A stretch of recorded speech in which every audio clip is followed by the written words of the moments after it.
We are looking at contemporary building components, the technology, the performance, and the integration. Contemporary building components, the technology that supports them, their performance, and how to integrate them in your project. So last time, we ran through everything that we are going to be seeing this semester. Is that correct? So refresh my memory. Remind me.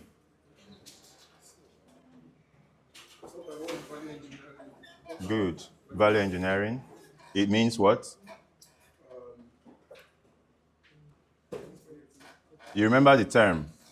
Who remembers what we said that it means? Value engineering. You said it goes beyond the normal. Thinking 360. Exactly. That's the word. 360 thinking. That's what you were looking for. It goes beyond one directional thinking, in the sense thinking that your floor is separate from your wall and your wall is separate from your this. It's a system, right? We talked about system thinking. And that's why it's building components. All these components, the floor, the walls, the windows, they are alive. They are systems. They all make up the building itself. We talked about this. What else did we talk about?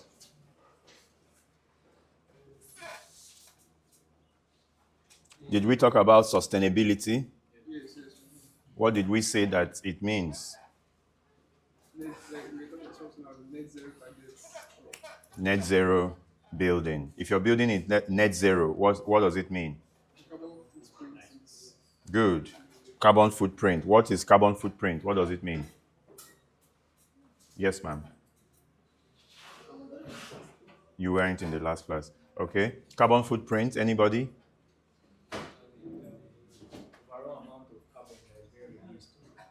Per action.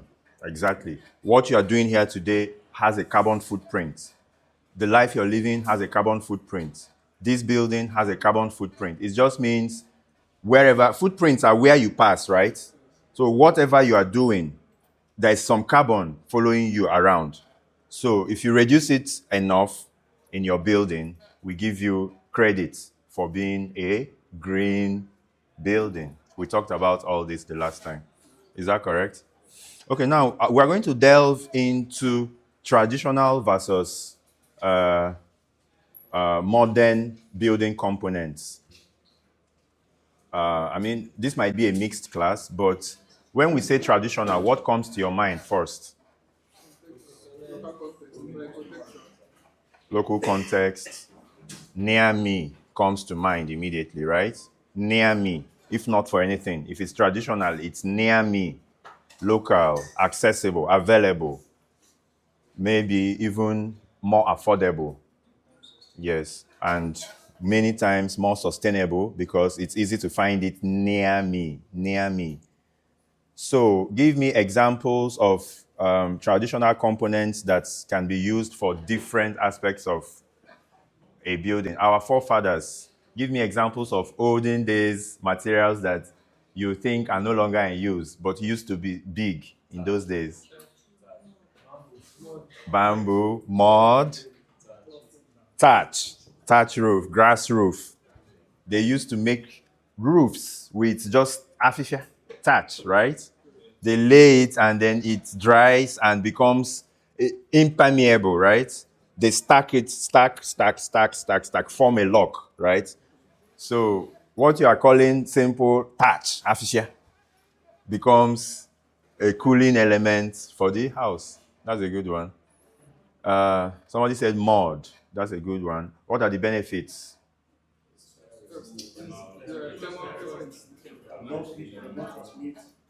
Thermal resistance. They don't allow too much heat to pass through. It makes the inside cooler.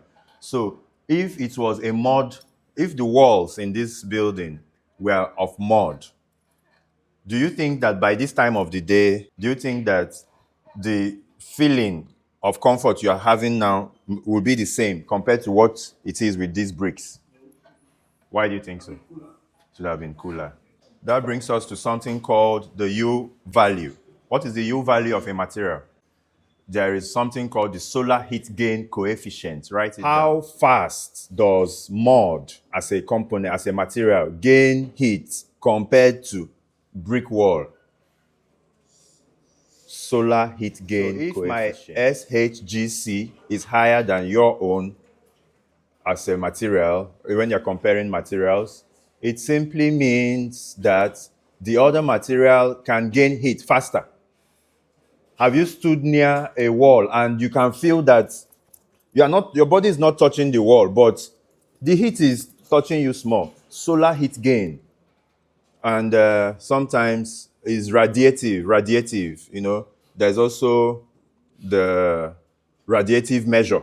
By how much does this material radiate heat more than this other material?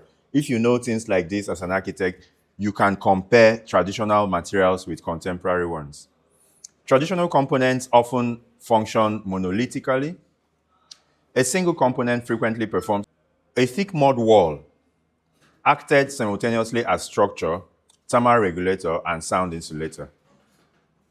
Thatched roofs, as she said, or he said, served as weather protection, cooling, and cultural symbols. Till date, we still use, when you say Kaije Bush Bar, you go there, you say, you like the thatched grass. Even if they want to put AC for you, say, no, leave AC in the office. Let's go to the bush house, the bush bar. Let's have some palm wine under that thatched roof. So that grass, that thatched roof provides weather protection, cooling, and it's also a cultural symbol. Those people who travel, like when you travel to Canada or anywhere, Australia, America, anywhere, you miss those things for real. You miss those things because everywhere is tech, everywhere is hard, everywhere is paved. You don't find those, you might stay a month without your feet touching cool Ajana. For real. Earth, mud. When you take off your shoe and go outside, go to where is no concrete. You see, all you have is concrete. But in the early morning, when your bare feet matches the bare earth, you will communicate with Mother Nature. You miss those things when you go abroad because everywhere is paved. Everywhere is paved. So cultural symbol, these old materials, traditional materials, also form cultural symbols. Yes. This multifunctionality reflects a holistic understanding of environmental performance, even if the scientific mechanisms were not formally articulated. Our forefathers used these materials. They might not know the physics, the chemical that mix with this to form that, but they can tell you that if you put that mud if you use it for your obi, it keeps your body cooler. They can tell you that, even though they might not know, they might not have known the scientific mechanisms as we know them today.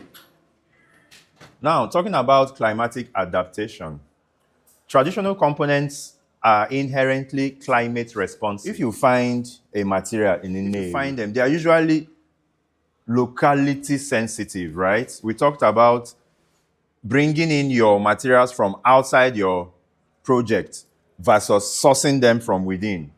Do you recall we talked about this? Climate is a big deal. Let me give you an example.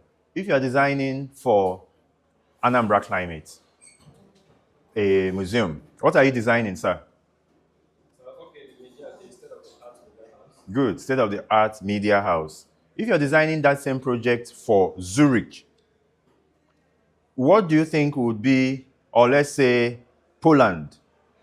That same media house you're designing for Anambra, I think your site is in Anambra. Yes. ABS, good. What do you think will be the climatic implication of the materials you will use? If you use full glazing in Oka for that building, and you use the same full glazing in Poland or Zurich for that same building, what implications will be there? I love that. There will be more solar heat gain when you use glass here in Oka versus when you use the same glass in Poland. So when you do your project, your day after tomorrow, you have your defense, your interim jury. When you say that I'm designing this and somebody in the jury says, what material will be used here? That's where we want to know that you know what the climate adaptation of that material looks like. So you could say, oh, I'm going to make it in full concrete wall. And someone says, have you considered the climate? And then inside each of these, you have subclimatic divisions. Inside tropical, you start talking about tropical, hot and humid, tropical, hot and dry, tropical, humid only. So if you know this, you must then use modern solutions to determine what is best for your house when you're designing. What I mean by modern solutions, there are apps now. There's an app called Climate Consultant, CC. That app was built by researchers. They were architects like you and I. Every country has their NIMET. What in our country we call NIMET. They are the ones responsible for the data forecast, the weather data for Nigeria. They keep it, they house it. If you're doing a research, you can go and ask for it. I want 10 years rainfall data for Anambra, they will give you. So every country, every region, every locality, they have this. That's how they're able to do the weather forecast that you see in your evening news. We think that Anambra will get rainfall between the hours of 6 p.m. to 8 p.m. Weather forecast is based on data. Do it into an app. Now it's an app. So as an architect, what you want to do in terms of finding out the implication of climate for whatever you're designing, and even going as far as finding out what materials will suit your climate better. That app will now match. When you come in, it will ask you, put your location. Where is this your project situated? Is it in Mexico or Mexico? Is it in Uganda? Is it in Cyprus? Where is this your project? Tell us. Find the weather data for Uganda, right? It's already there. They have studied it for so many years. So they know that the climatic condition of Kampala is usually semi-arid. The software knows this. Now, what the software does, why it's called Climate Consultant, is that it's now consulting for you. It's now going to advise you, hey, since you are designing in Kampala, consider using so and so materials for your doors. Consider using so and so materials for your windows. When it comes to solar heat gain, consider using so and so materials because based on the climate of this place you are designing, these are the charts. It will draw charts for you that you can crop and put in your presentation. In your preliminary sheets, you can take those charts. You can use them for your site analysis and do something real. Put in the location of your project in Climate Consultant and take screenshots from there and put in your work. And when your jurors come, be bold to say that I did real climatic analysis. When you train yourself like this, after graduation, you become valuable for the market beyond just drawing plans. Okay? Limitations. Despite their advantages, we are talking about traditional components. Despite their advantages, traditional components have notable limitations. They may not span much, limited span capacity, constraints on verticality, decay, moisture, termites, fire might be challenges for local materials. It's also a bit difficult accommodating modern service components like electrical, ICT, HVAC. So these are some of the limitations that you might face while choosing the materials.